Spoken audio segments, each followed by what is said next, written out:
কিছু কিছু মানুষ আছেন যারা ওজন বাড়ানোর জন্য একেবারে বলা যায় যে মোটাসোটা হওয়ার জন্য তারা এতটাই পাগল হয়ে যান। এবং বিভিন্ন মানুষ আছেন যারা বিভিন্ন ডাক্তারের পরামর্শ গ্রহণ করেন। এখন ডাক্তারি চিকিৎসায় মোটা হওয়ার জন্য কোনো চিকিৎসা নাই, মোটা হওয়ার জন্য কোনো ঔষধ নাই। আবার কাউকে চিকন বানিয়ে ফেলারও কোনো ঔষধ নেই। কিছু কিছু ঔষধ রয়েছে যেগুলো গ্রহণ করার ফলে মানুষের শরীরে যেই ফ্যাট অর্থাৎ চর্বির যেই ডাইজেশন প্রক্রিয়া সেটিকে স্লো করে দেয়, যার ফলে আসলে খাবার থেকে আপনার শরীর কোনো ফ্যাট অ্যাবজর্পশন করে না, সেটা পায়খানার সাথে বের হয়ে যায়। এরকম কিছু ওষুধ রয়েছে, যদিও এগুলোর কার্যকারিতা আসলে তেমন নেই। কিছু কিছু মানুষের ক্ষেত্রে কার্যকারিতা দেখা যায়, কিছু কিছু মানুষের ক্ষেত্রে কার্যকারিতা নেই। তো ওজন কমানোর জন্য অল্প দু একটি ঔষধ আছে। এমনিতে রক্তের মধ্যে যদি চর্বি বেড়ে যায়, সেই চর্বি বাড়ানোর জন্য কমানোর জন্য ওষুধ রয়েছে। কিন্তু কারো ওজন কমিয়ে ফেলার জন্য বাজারে যে দু একটি ওষুধ রয়েছে এগুলোর কার্যকারিতা আসলে খুব একটা নেই। আর দ্বিতীয়ত কারো ওজন বাড়িয়ে দেওয়ার জন্য কোনো ওষুধ নেই। হয়তো ডাক্তার আপনাকে রুচির ওষুধ দিতে পারেন। রুচি যদি বৃদ্ধি পায় আপনার, তাহলে আপনি বেশি বেশি খাবেন, তাহলে খাবার থেকে আপনি যথেষ্ট প্রোটিন পাবেন, ভিটামিন নিউট্রিশন পাবেন, আপনার ওজন বাড়তে পারে। তবে সরাসরি আপনার ওজন বাড়িয়ে দেওয়ার জন্য আসলে কোনো ঔষধ নেই। তো কিছু মানুষ কি করেন, প্রথমে এই ডাক্তার সেই ডাক্তার করে দুই তিন জায়গায় ঘুরে যখন দেখেন যে না, মোটা তো আর হওয়া যাচ্ছে না, তখন যেখানে সে যেদিকে ইচ্ছা পা বাড়ান।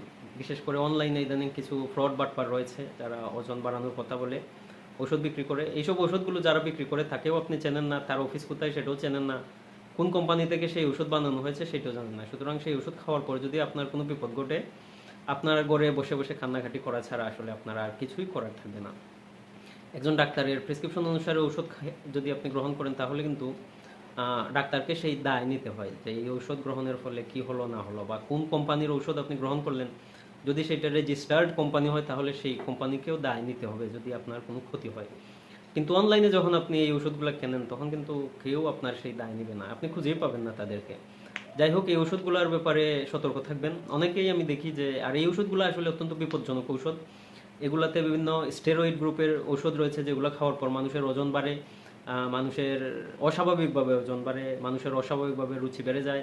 এবং এই ওষুধগুলো গ্রহণের একটি নির্দিষ্ট মাত্রা রয়েছে। তারা যখন ওষুধ তৈরি করে, সিরাপ তৈরি করে, কোনো কিছুর তোয়াক্কা করে না, যেভাবে ইচ্ছে যা ইচ্ছা দিয়ে একটা ঔষধ তৈরি করে কোনো রকম আপনার হাতে ধরিয়ে দিবে। এবং খুব স্বাভাবিকভাবে আপনার ওজন বাড়বে, ওজন বাড়লেও আপনার হয়তো চর্বি বাড়বে, শরীর অস্বাভাবিকভাবে বেড়ে যাবে এবং শরীরের শেপ নষ্ট হয়ে যাবে। সুতরাং এই ওষুধগুলোর ব্যাপারে সতর্ক থাকবেন। আর মাথায় রাখবেন যে ওজন বাড়িয়ে দেওয়ার জন্য কোনো ওষুধ নেই, ডাক্তারের হাতে এই ধরনের কোনো মেজিক্যাল ট্রিটমেন্ট নেই। আবার আপনার ওজন একেবারে কমিয়ে দেওয়ার জন্য মেজিক্যাল কোনো ট্রিটমেন্ট নেই। সেটার জন্য আপনাকে প্রপার ডায়েট এবং এক্সারসাইজ করতে হবে। তো ওজন বৃদ্ধির জন্য আপনি যা করতে পারেন, প্রথমত আপনাকে বুঝতে হবে যে আপনি কি চাচ্ছেন। আপনি কি চাচ্ছেন যে আপনার শরীরে ফ্যাট চর্বি এইসব জমে আপনি একটা বিশাল স্থূলকার একটা মানে পিণ্ডতে পরিণত হন? অবশ্যই না। আপনি চান যে আপনার শরীর মোটা তাজা হবে, সুন্দর শারীরিক গড়ন হবে। আর সেটা করতে হলে আপনাকে শরীরে প্রোটিন বৃদ্ধি করতে হবে। প্রোটিন বৃদ্ধি হলে এই প্রোটিন থেকে আপনার শরীরে নতুন মাংসপেশি গঠন হবে, তখন আপনার সুন্দর একটি শারীরিক গঠন আসবে। কিন্তু আপনি যদি যেমনে তেমনে যা ইচ্ছা খেয়ে আপনার শরীরে প্রচুর পরিমাণে চর্বি বাড়িয়ে দেন, তাহলে মেদবুড়ি বেড়ে যাবে। আর কোনো মানুষের শরীরে আপনি একবার কল্পনা করে দেখেন, বাংলা ফিল্মে যে কিছু নায়িকা ছিল যারা অস্বাভাবিক মোটা, এদের দেখতে কেমন লাগে? দেখতে নিশ্চয়ই খুব বিশ্রী লাগে, কারণ এদের শরীরে প্রচুর পরিমাণে মেদ বুড়ি বেড়ে এরা এইভাবে এত বিশাল বিশাল আকার ধারণ করে। আপনি নিশ্চয়ই চাইবেন না সেরকম হতে। সেক্ষেত্রে আপনাকে প্রোটিন গ্রহণ করতে হবে বেশি করে। আর প্রোটিন গ্রহণ করলে আপনার শরীরে মাংসপেশি তৈরির জন্য প্রোটিন প্রয়োজন। তখন যদি আপনার শরীরে মাংসপেশি বৃদ্ধি পায়, তাহলে আপনাকে দেখতে ভালো লাগবে। আর প্রোটিন বাড়ার জন্য সবচেয়ে সহজ একটি খাবার হলো আমাদের দেশে হলো ডাল। তবে আমরা যেভাবে অল্প পরিমাণ ডাল দিয়ে এক বস্তা ভাত খেয়ে নিই, সেভাবে খেলে হবে না, আপনাকে বেশি পরিমাণে ডাল খেতে হবে। সেক্ষেত্রে আপনি প্রতিদিন এক বেলা বা দুই বেলা এক বাটি ডাল খেতে পারেন, এতে করে আপনি প্রচুর প্রোটিন পেয়ে যাবেন। যারা মাংস কিনে খাওয়ার মতো অর্থনৈতিক সক্ষমতা নাই, তাদের জন্য বেস্ট অপশন হলো ডাল। দ্বিতীয়ত যে খাবার খেতে পারেন, আপনি বাদাম খেতে পারেন। বাদামের মধ্যে স্বাস্থ্যকর প্রোটিন রয়েছে, ক্যালোরি রয়েছে, যা আপনার ওজন বৃদ্ধিতে সহায়তা করবে। ভালো একটি বুস্টার তৈরি করে খেতে পারেন রাতে। বুস্টার তৈরির ক্ষেত্রে আপনি যা করতে পারেন, আপনি এক গ্লাস দুধ নিতে পারেন, দুধের মধ্যে যথেষ্ট প্রোটিন রয়েছে।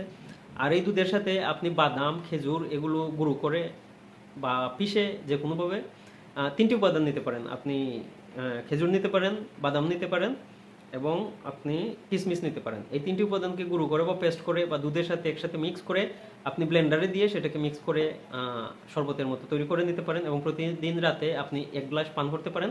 আর এর সাথে আপনি 1টি বা 2টি ডিম খাবেন। আর প্রতিদিন সকালবেলা আর দুপুরবেলা আপনি ডাল খাবেন। আর এর বাহিরে আপনার ঘরে যা রান্না করা হয়, সবুজ শাক সবজি ফলমূল যা পাবেন আপনি খাবেন। সেক্ষেত্রে সুন্দর শারীরিক গঠন পাবেন আপনি। আপনার ওজন যদি বৃদ্ধি পায় আপনি সুন্দর একটি শারীরিক গঠন পাবেন।